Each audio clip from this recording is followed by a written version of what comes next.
Сайн үзэгчдээ та бүхэнд энэ орой мэндийг хүргэе. Тэгэхээр өнөөдрийн сэдв үзэгчдэд офшор тансны тухай одоо мэдээллийг хүргэхээр бэлтгээд байна. За тэгээд манай студид улсын хурлын дарга их бол хүлцээрээд байгаа. Танд энэ орой мэндийг хүргэе. Иргэдэд бас энэ офшор данс, офшор бүс гэдэг энэ ойлголтыг бас цэцтэй ойлгох бол янз бүрийн мэдээлэл гараад байна л та. Тэгээд энэ офшор бүс данс гэж яг юу юм бэ?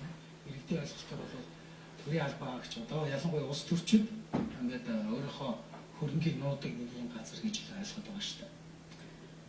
Арчсан нам 2016 оны улсын хурлын сонгуульд өөрийнх нь нэрээр офшор данстай хүн байх юм бол дэвшүүлэхгүйгээ хэлсэн.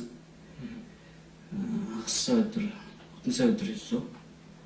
Тэгээд түүнээс хойш энэ офшор гэдэг юм их олонний анхаарал орчлоо л да. Тэгээд янз бүрээр гуйлж байгаа юм байна. Энэ ерөөсөө хүн мэддэггүй байсан нэр томьёо л да. Оф гэдэг чинь гадна, шор гэдэг чинь эргээс гадуур байдаг. Татварын нэг тааламжтай бус, эсвэл ох татваргүй бус. Эсвэл тэр бүсэд одоо данстай хүний компанийн жинхэнэ эзний нэрийг зарладаг. Жинхэнэ одоо орлого авдаг хүний зарладаг нуудаг. Эсвэл Швейцарын банкнд байдаг кодтой түүний нэргүй данс мосыг нэрлэдэг. Тэгэхээр энэ ердийн бизнесмэнүүд бол хэрэгэлдэг эдэлтэй. Тэгээд арчсан намын хувьд яагаад энийг зөвшөөрөхгүй гэж хэлж байгаа гэхээр энэ бол чи өөрийнхөө хөрөнгийг нууцдаг юм бол яаж олон түмний хөрөнгийг мэддэг ажилтгах чухал байгаа юм бэ гэдэг асуулт байгаа юм л да. Энэ улсын төсөв 7-8 их найт хөрөгийг захиран зарцуулах шийдвэр гаргах эрх авах гэж байгаа юм бол чи яагаад өөрийнхөө тэр бизнесийн хэдэн зургийг нуугаад байгаа гэж.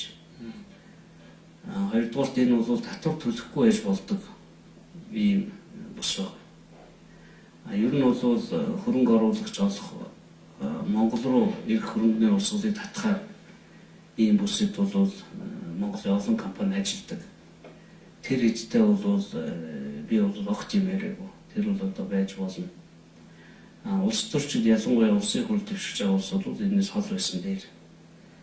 Яг тэгвэл олон түмэн өөрөө чинь татварын мөнгөө мэдгэж явуулж яхад өөрийнхөө одоо хуулийн дагуу болсон юм уу, хууль бусаар болсон юм уу, ямар нэг нуух шалтгаантай мөнгөө тэнд байлгаад иж болохгүй гэж үзэж байна. Тэгээ энэ 5 сарын 9-нд гарсан дэлгэцэн дээр байгаа Панама материалууд гэдэг энэ юу вэ? Тэгэхээр одоо тэр ч офшор данстай, энэ ч офшор данстай хэнийг ч дэвшүүлж болохгүй гэж бах юм яриад байгаа. Тэгэхээр энэ дэлгэцнээс ороод үзчихээ. Одоо нэг дэвшиж байгаа хэд байдгийг арчсан намын 76 өмнөөс энэ ишийг хийгээд үзэхээр ер нь гарах юм бол одоо дэвшүүлэхгүй гэж.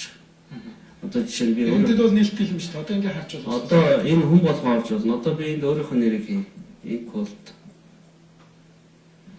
Хаач энэ би одоо ингээ хийж штэ. Тэгээд авгаа бичиж. Зөвхөн Монгол хэлээр бүх улсаар нь хай.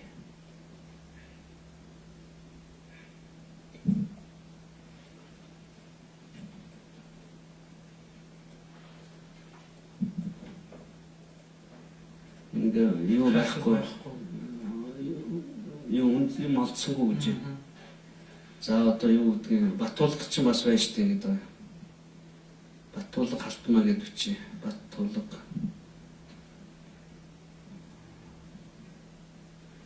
халтмаа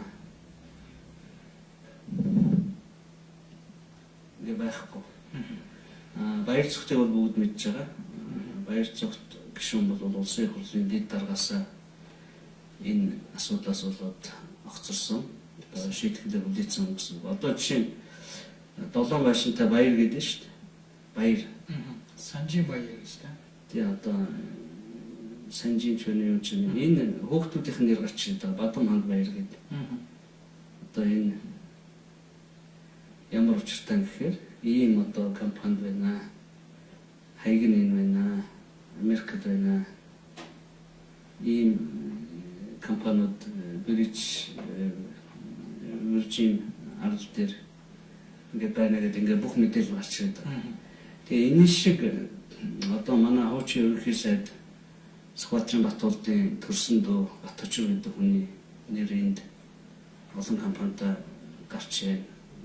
Эрдэнэтийн захирал байсан ганц зургийн төрсөн дөөгийн нэр бас 5-6 компанитай холбогдож гарч ирээ. Тэгээ яхаараа энэ ерөнхий сайд байсан 2 хүн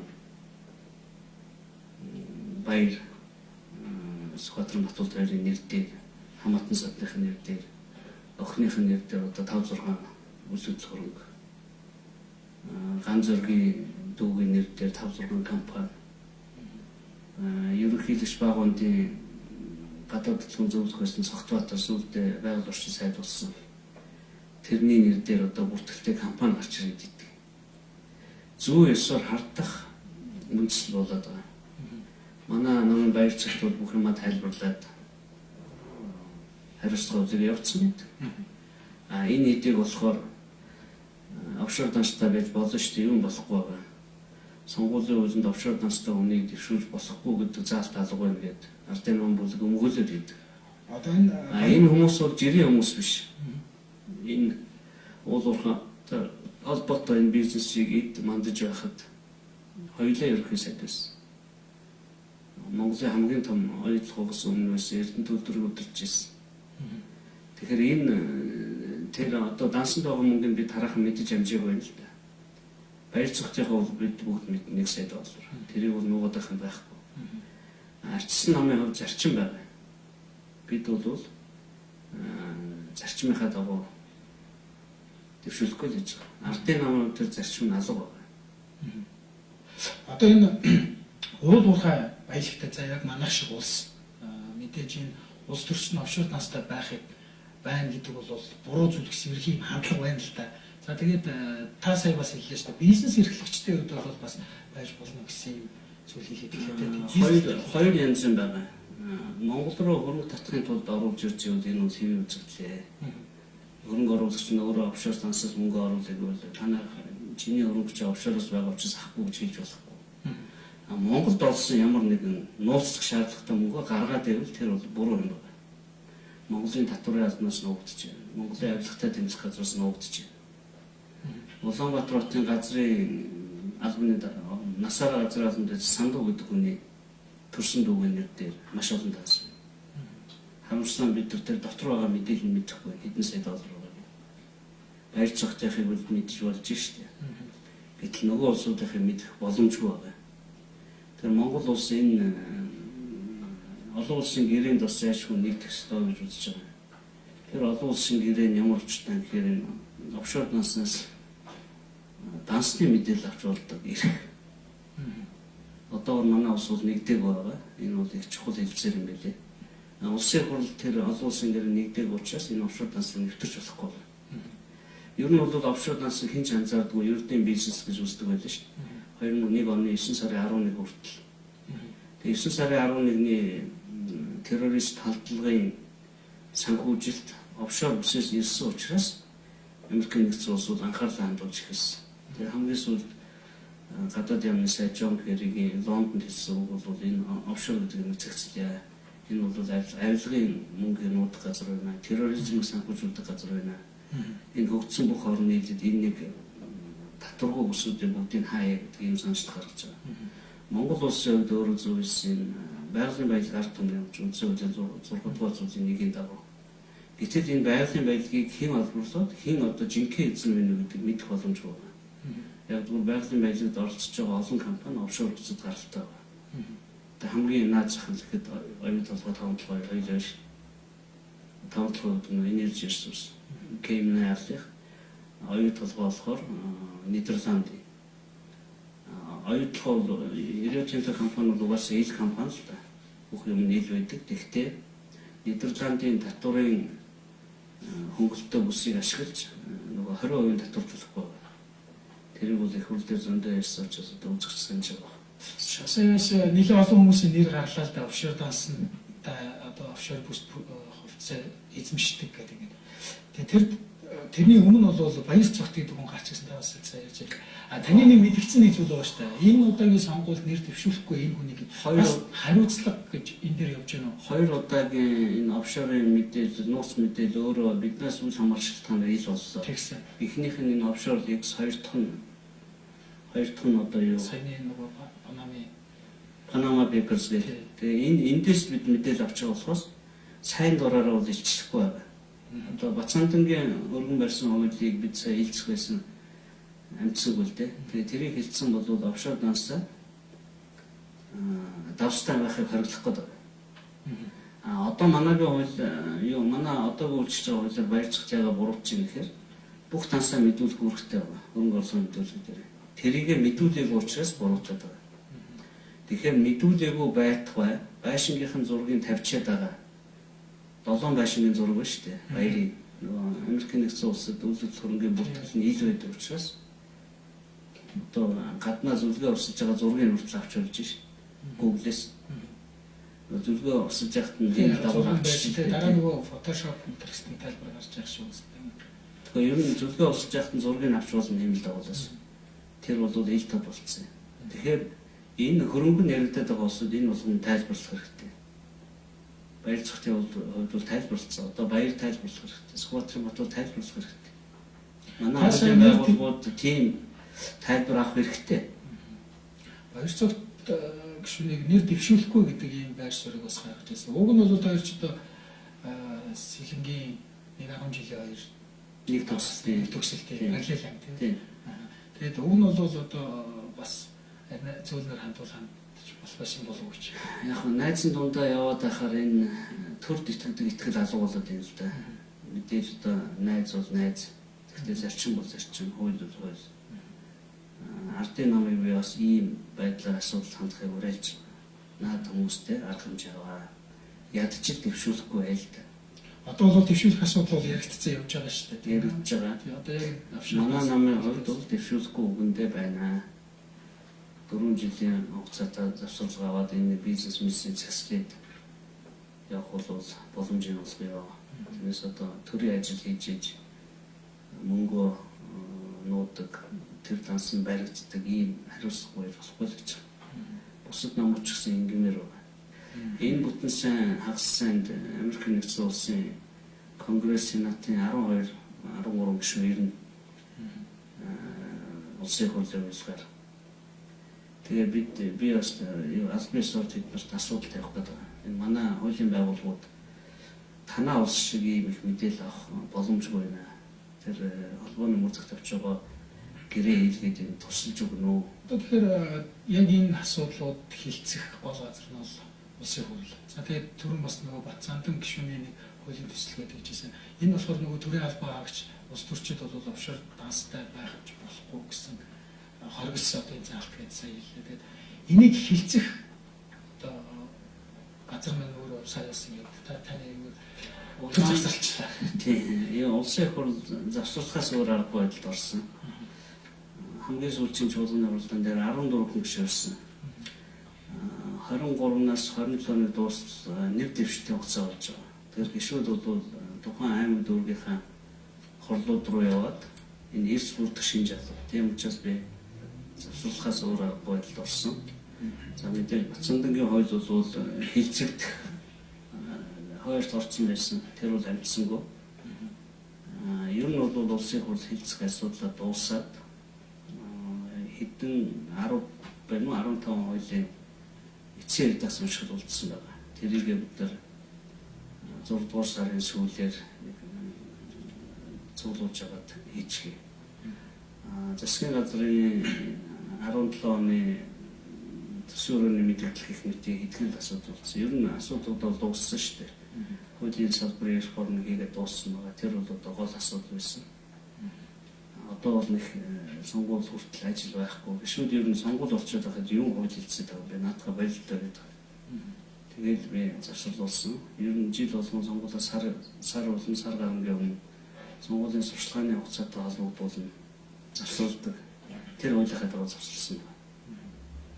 Одоо нэг ийм ойлголт байгаа юм. За олон улсад хэд хэдэн газар ингээд юм офшор бүс байдаг. За тэгээд Азид ч гэсэн байгаа. Тэгээд ийм бүс Монгол улсыг оруулж болдог юм бас нэг тийм мэдээллийг би нэг интернет одоо ертөнцөөс харсан л та сошиал ертөнцөөс. Тэгээд харж ер нь яагаад байж болдго юм болоо магадгүй эндээс ашигтай хөлбөр байх юм болоо нөгөө талаас одоо яг энэ өнөөдөр үүсэж байгаа энэ яг одоо энэ ойлголтыг дарахын тулд ийм мэдээлэл гарсан юм болов уу гэсэн нэг юм хоёр талтай асуудал байгаа. Монгол улс дэлхийн нийтийн явж байгаа чиг хандлагыг сурж болохгүй л дээ. Тэр офшор ус болох бол манай таарахгүй байх.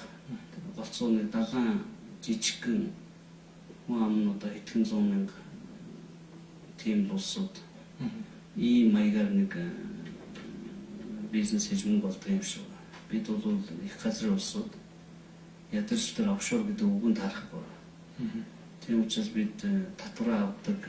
Харин ч татвар нь бусад улсуудтай өрсөлдөхүүц боломжийн татвартай байх юм бол хөрөнгө оруулалт орж ирэх баг. Тэрнээс энэ офшор бусад хийдэг бизнесийг тэднэртэй адилхан хийж өрсөлдөөд амжилт болно. Буруу байх гэж бодож. Дэлхийн том 20 улс нийлээд энэ болгонд хаагаад таагаад нууцсангүй болгоод нь шүү дээ. Гол учир нь татвараа олж байгаа. Одоо энэ Монгол Ардын намын зарим гишүүд бас нэр холбогдож явж одоо Цогтбаатар, Батуул гэдэг. За энэ хүмүүс одоо бол тэнд дансгүй гэдгийг бол илэрхийлээд мэдээлсэн. Тэгээд яг хуулийн байгууллагт хандаад ингэсэн зүйл бас харагдахгүй байна л та. Тэгээд ер нь хараад байхад энэ хоёр намын өөр одоо баримтлал бас нэг өөр багш байна л та. Тэгээд сонгуульд нэр дэвшүүлэхээс ахсуулаад. Ачсан намын хувьд нэг өдөөний үгэн хэлсэн шилэн нам гэдэг. Шилэн дансыг бол бүгдээр мэдэн шүү дээ. Тэгээд ачсан намын хувьд дотроо хийж байгаа хэрүүл нүртэл олон томны нүдэн дээр ил юм аа. Ардын нам зурчлалгүй сайхан эв найрц юм уу үгүй.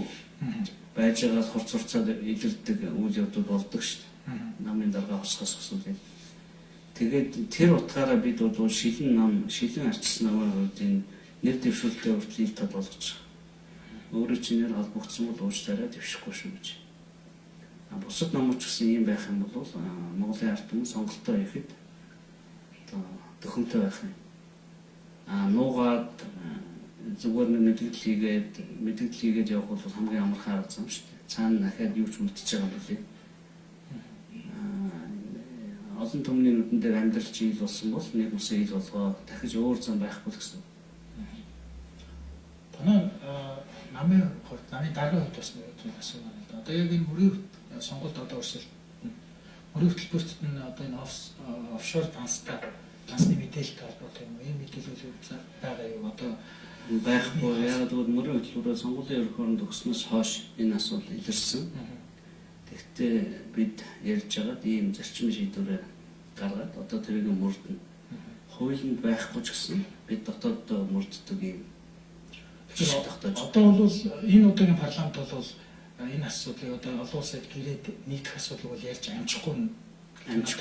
Дараагийн парламент юм тийм ээ. Дараагийн парламентын тэн дээр бид нар судлах ёстой. Тухайлбал одоо ямар гэрээ яаж нэгддгийг нэгдснээр ямар үүрэг хариуцлагатай болох юм. Бид бас дотоод орж ирсэн тэр эзний нуусан компаниудыг ил болгодог системийг бас нэвтрүүлэх хэрэгтэй. Компани гол одоо ашиг олгогч гэдэг бенефишиари гэдэг. Тэр улсуудыг нууцладаг хуультай улсыг л энэ офшор улс гэдэг байна шүү. Гэтэл олон орн бол нууцлахаа болж байна. Тэрнтэй нэгдсэнтэй холбогдуулан дотоодын уул тогтмоноос өөрчлөгдөж байгаа. Тэр компани эзэн одоо Эрдэнэ болгол байх юм бол Эрдэнэ болгол гэдэг нэрээр л байна. Өмнөөс ч өөр хүн дорж хийдэг хүн байж болохгүй гэдэг ийм үйлдэлүүдийг энэ их 20 эрт гэдэг улс бол бүгд гаргаад мөрдөд эхэлчихэж байна. Ийм юм нь өөрөө тэр улс дотор офшор бус гэдэг юм байхгүй гэдгийг л илэрхийлж байгаа. Цаашид ер нь офшор бус ер нь яах вэ? Байх болов байхгүй байх вэ? Бүгдээрээ шудраг татвар төлдөг болох юм бол энэ бол ер нь хэрэггүй юм байна л та. Тэгээ ялангуяа авилгатай тэмцэх гэж байгаа байгалийн баялаг гэхдээ Монгол улсын хувьд бол бид хоёр гараа өргөл орох хэрэгтэй. Олон түмэн энэ байгалийн баялагаас татвар төлөж гэнэ үү? Эзэн хийн манад орох ёстой мөнгө орж ийн үү? Өчнөө л олон 100,000 сая тонн нүүрс алтмал тавг юм бол ачуулаад ах юм. Манай улсын хөгжилд ямар нөлөөтэй юм бэ гэж асууад шүү дээ. Гэтэл энэ бүх баялаг гараад мөнгө нь офшорт үлдээд наашаага зөвхөн одоо зардлынх нь цалин орж ирээд ах юм бол Монгол улсын хөгжилд ойлгохтой нэмэр болохгүй шүү. Тийм учраас бид нар ямар компаниар хэн гэдэг хүнээр энэ баялгаа хуулаад байна вэ? Тэрийг ил болгоё гэдэг ийм санаачлалд бол зайлшгүй нэгдэх хэрэгтэй. Хувийн бизнес эрхлэгч байсан ч гэсэн хамаагүй. Улсын хувийн хувийн төрийн албан агчлалд бүрэн өсөн хориглоё гэж байгаа. Хөрөнгө оруулалтын мэдүүлдэг 40,000 хүнд бол ерөөсөө офшор ноёс хаалттай байна. Хувийн бизнес татварын албандаа заавал бүртгүүлж. Тэгээд зохисноогоо татварыг төль. Монголын баялаг татваргүй бүсэд бүртгэгчтэй банкар эргэлдэж болохгүй гэж. За баярлалаа. Тэгэхээр ямар ч үсэн арчил намын хувьд бол офшор гэдэг энэ асуудал төр бол ерөөсөө хатуу байр суурьтайгаа төрийн албан агчид болохгүй, нэг дэвшин болохгүй. Бусд нь бол тэгээд амьлаг цагдаа тагнуул энэ татварын албандаа бүртгүүлээд татварын хууль тогтоомжгүй, татвар төлөхөөс зайлшгүй гэдгийг илэрхийлж явахад бизнес мэдээд бол байж болох хэмжээ. Гэхдээ олон улсын хандлага юу, том гүрнүүдийн хандлага юу гэхээр Швейцарын банкны нууц бол алга болсон шүү дээ. Одоо хэд гэдгийг 1000 жил нууцтай байсан банкыг Америкийн нэгдсэн улс шахсаар аваад нууц биш болгосон шүү. Одоо тэр кодтой дансна алга болсон. Америкийн нэгдсэн улсын иргэн тэр банкнд данстай байх юм бол бүр дансных нь хуулгыг шааж авч татвараа. Тэгээ ийм үүд явц дэлхийд дээр болж байгаа бид сурж явах биш тагаж явах хэрэгтэй. За баярлалаа. Тэгэхээр ямар ч үсэн офшор данс бүс гэдэг талаар мэдээлэл өгөөд ер нь Монгол улс ямар ч ихтэй байх хэрэгтэй. Тэгээд төрийн албан хаагч нар бизнесийн ямар байх хэрэгтэй гэдэг талаараас тодорхой мэдээлэл өгсөн. Баярлалаа. За баярлалаа үзэгчдээ та бүхэнд өнөөдрийн сэдв хүрлээ. Өнөөдрийн сэдв офшор данстай холбоотой мэдээлэл.